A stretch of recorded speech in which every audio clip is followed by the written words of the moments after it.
एक पुरानी हवेली, रातों की हवाएं, गांव का नाम था बरसाना। पर कोई त्योहार या खुशियां यहां अक्सर नहीं आती थीं। बरसाना उस तरह का गांव था जहां रास्ते पत्थर और जमीन पे कंकड़ जमी रहती, बच्चे कम, बूढ़े ज्यादा और कहानियां अनगिनत। हवेली गांव के सबसे ऊंचे टीलों पर खड़ी थी। बाहर से देखो तो जैसे पत्थरों की पीठ पर समय ने खुद चढ़कर बैठना तय कर लिया हो। लोग कहते थे किसी जमाने में वही हवेली रायन नवार परिवार की थी। रायन नवारों के बारे में सुनने को मिलता, रात को उनके दरवाजे पर कभी रोशनी नहीं दिखती, लेकिन कभी कभी भीतर से तरबूज जैसी गंध और एक धीमी धीमी सरसों की तरह सी आहट निकलती थी। कहानी की शुरुआत होती है तब जब सिया लौटती है। सिया 30 साल के करीब, पढ़ी लिखी, शहर में नौकरी करती थी। पर कुछ साल से मां की तबीयत बिगड़ने के बाद गांव लौट आई थी। शहर की तेज जिंदगी ने उसे कड़ी बना दिया था, पर गांव की हवाएं, उनके बीच कुछ टूटने वह अभी भी समझ नहीं पाई थी। उसके लौटने से पहले ही पड़ोसियों ने हौले से कहा, हवेली में मत जाओ। पर सिया ने सोचा कि कुछ पुरानी चीजें ठीक करने में ही बचेंगी, खाना पकाने, बिजली की तारें ठीक करने और शायद हवेली को फिर से बसाने का काम। पहली रात सिया ने हवेली में कदम रखा। दरवाजा जर्जर था।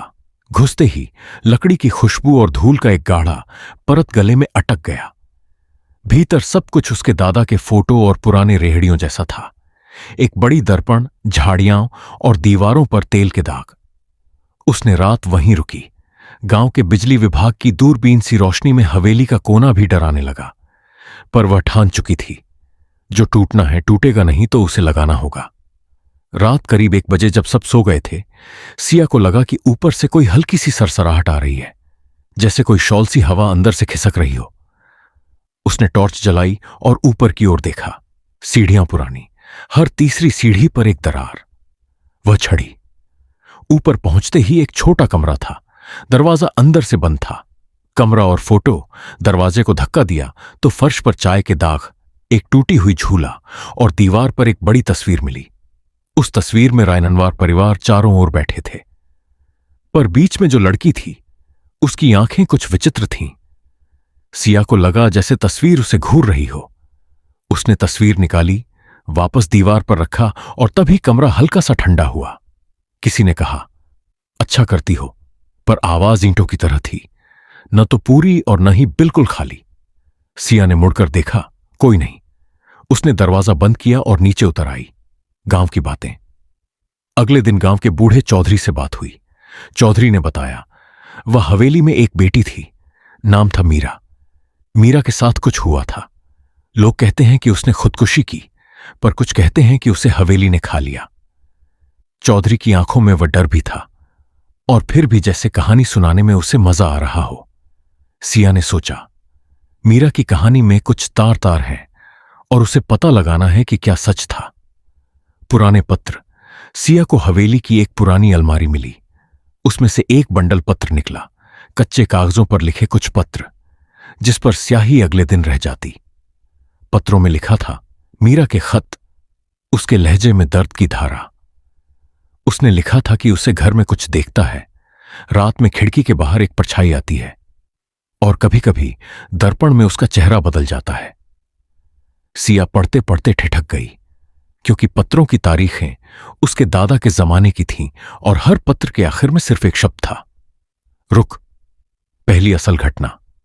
एक शाम जब सिया खाना बना रही थी, टोकरा रखकर बाहर चली गई।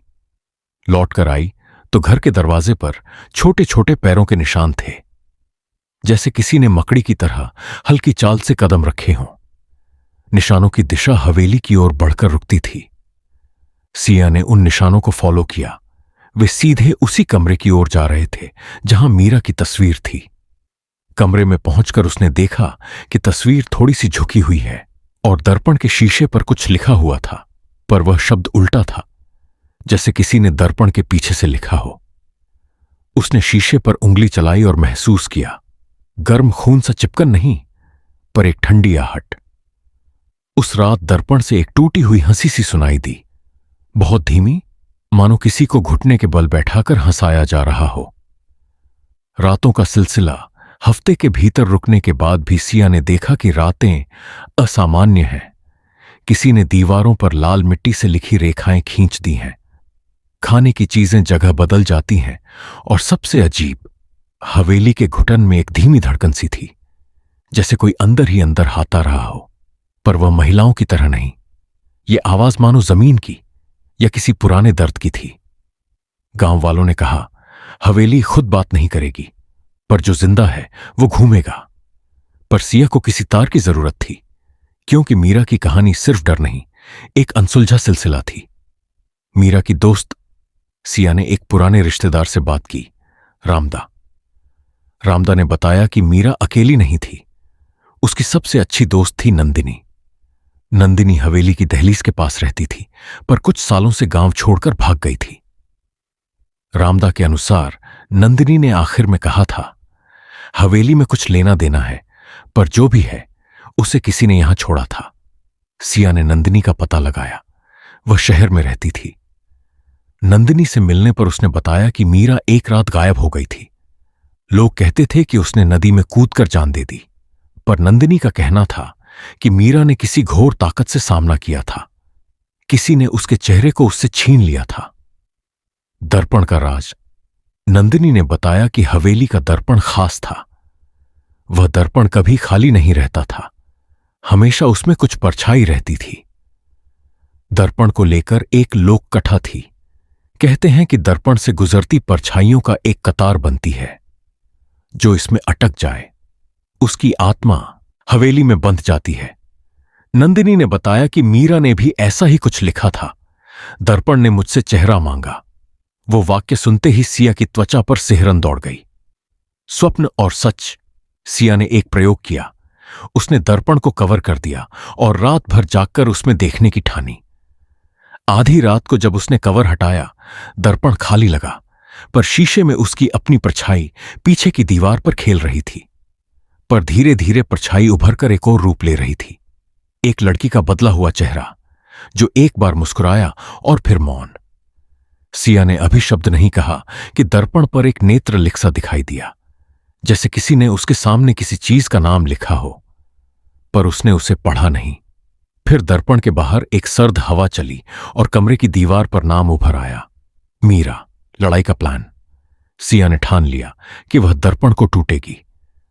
नंदिनी ने उसे चेतावनी दी, जो चीज दर्पण में रुकी हो उसे अलग करना आसान नहीं होता। दर्पण तो आत्मा की गहराइयों से जुड़ा है। पर सिया ने कहा, अगर यही हवेली हमारी को निगल रही है तो मैं उसे जीतने दूंगी नहीं।